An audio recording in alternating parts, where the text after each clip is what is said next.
రాజమండ్రి ప్రజలందరికీ కూడా నమస్కారాలు తెలియజేస్తున్నాను. నా పేరు Betala Venkateswara Rao, Rajahmundry people's welfare society అధ్యక్షుడిని. నేను 40 సంవత్సరాలు ప్రజాసేవలో ఉన్నాను. నేను ఇక్కడే పుట్టాను, పెరిగాను.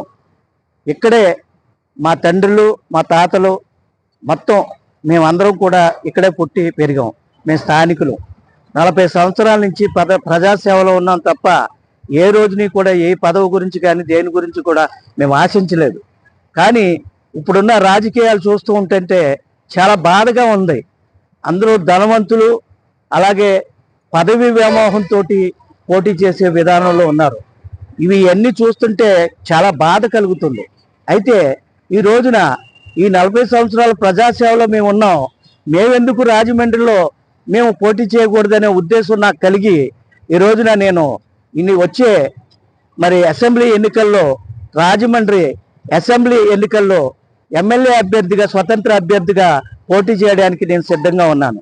నన్ను అందరూ కూడా దీవించాలని కోరి ప్రార్థిస్తున్నాను. ఎందుకంటే ఈ రోజున రాజమండ్రిలో అభివృద్ధి చేస్తున్నాను ఒకళ్ళు అనుకుంటే ఆ అభివృద్ధి ఒక పదవి గురించి చేస్తున్నారని నేను భావిస్తున్నాను. అలాగే ఇంకొకరు ఉన్నారంటే వాళ్ళ ఇంట్లో అనేక పదవులు ఉన్నాయి, ఇంకా పదవి చాలక ఇంకొకరు కూడా పదవి పొందాలని చూస్తున్నారు. వీళ్ళిద్దరి మధ్య, బలవంతుల మధ్య, అలాగే మంచి ధనవంతుల మధ్య, బలవంతుల మధ్య, ప్రధాన పార్టీల మధ్య నేను పోటీ చేయబోతున్నాను. మీ అందరి మద్దతు కావాలి. మీ అందరి మద్దతు ఉంటేనే నేను ఏమైనా చేయగలను. లేకపోతే మీ అందరి మద్దతు లేకపోతే నేనేం చేయలేను. నేను అసెంబ్లీకి పోటీ చేస్తాను, అసెంబ్లీకి నామినేషన్ వేస్తాను. ఆ టైంలో మీరందరూ కూడా, నాకు ధనం లేదు, పేదవాడిని కాబట్టి నేను పోటీ చేస్తున్నాను. ఎందుకంటే పేదవాడికి మీరు ఇచ్చే మద్దతే నాకు కొన్నంత బలం. ఎందుకంటే నేను డబ్బు ఖర్చు పెట్టుకోలేని వ్యక్తిని. వాళ్ళందరూ కూడా పోలంత కోట్ల రూపాయలు వాళ్ళు హెచ్చిస్తారు, ఖర్చు పెడతారు. వాళ్ళు ఓటుకు డబ్బులు ఇస్తారు. ఆ డబ్బులు వీలైతే తీసుకోండి, కానీ నాకు మాత్రం ఓటేయండి. మీ ఇంట్లో 4 ఓట్లు ఉంటే 2 ఓట్లు నాకు వేయండి. అలాగే మీ ఇంట్లో ప్రతి ఒక్కరు కూడా ఓటు వేయాలనుకుని కోరుకోండి. ఓటును వృధా చేయొద్దు దయచేసి. ఎందుకంటే కొంతమంది నేను వింటున్నాను సోషల్ మీడియా ద్వారాగా నోటాకి వేస్తామని చెప్తున్నారు. నోటాకి దయచేసి వేయొద్దు. ఆ నోటాకి వేసే ఓటుని నాకు వేయండి. నేను పోటీ చేసినప్పుడు నా ఎన్నికల గుర్తు నేను తెలియజేసినప్పుడు ఈ రాజమండ్రి ప్రజలందరూ కూడా నాకు మద్దతు పలికి నాకు ఓటు వేసి నన్ను గెలిపించాలని మీ అందరినీ కోరి ప్రార్థిస్తున్నాను. చెప్పనా?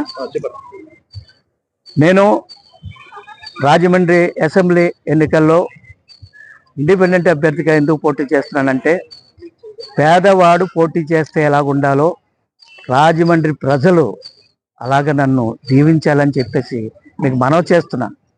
ఎందుకంటే పేదవాడికి టికెట్లు ఎవరెవరు, ధనవంతులకే టికెట్లు ఇస్తారు, పేరున్న వాళ్ళకే టికెట్లు ఇస్తారు. మాకు పేరు ప్రతిష్టలు ఉన్నాయి, కానీ మాకు ధనం లేదు. పేదవాళ్ళం కాబట్టి మేము పోటీ చేయడానికి, మాకు మేమే అర్హులని చెప్పేసి భావించి మేము పోటీ చేయడానికి సిద్ధపడతాం. రాబోయే 2024 ఎన్నికల్లో స్వతంత్ర ఇండిపెండెంట్ అభ్యర్థిగా పోటీ చేయడానికి మీ అందరూ కూడా నాకు అవకాశం కల్పించాలని కోరుతున్నాను. ఎంతో సమయం లేదు. ఆ సమయాన్ని బట్టి మీ అందరికీ ముందుకు రావాలని నేను కోరుకుంటున్నాను. మీరందరూ కూడా నాకు మద్దతు తెలియజేయాలని కోరుకుంటున్నాను. ఇదే విధానంలో ముందుకు సాగుతాను. అలాగే ప్రతి ఒక్కరు కూడా నాకు మద్దతు తెలియజేయాలని కోరుకుంటున్నాను.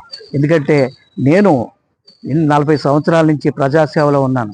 ఈ ప్రజాసేవలో నాకు ఏ ఒక్క పదవి మీద ఆశ లేదు, ఏ రాజకీయ పార్టీ కూడా పిలుపులేదు. ఎందుకంటే మా దగ్గర డబ్బులు లేవు. డబ్బులు లేని వాళ్ళని ఎవరు లెక్క చేయరు, కానీ ఓటర్లు మట్టుకు లెక్క చేస్తారు. ఓటర్లు జాలిమంతులు, దయామంతులు, ఓటర్లు మేధావులు, తెలివైన వాళ్ళు, కర్షకులు, కార్మికులు అందరూ కూడా, ఉద్యోగులు, ఉపాధ్యాయులు అందరూ కూడా నాకు మద్దతు తెలియజేసి నన్ను దీవించి కాచి కాపాడాలని మీరందరూ కూడా ముందు అడుగు వేసి నాకు ఎన్నికలు గుర్తొచ్చిన తర్వాత మరొకసారి నేను ముందుకు వస్తానని తెలియజేస్తూ నన్ను దీవించి ఆశీర్వదించమని మీ అందరినీ కోరి ప్రార్థిస్తున్నాను.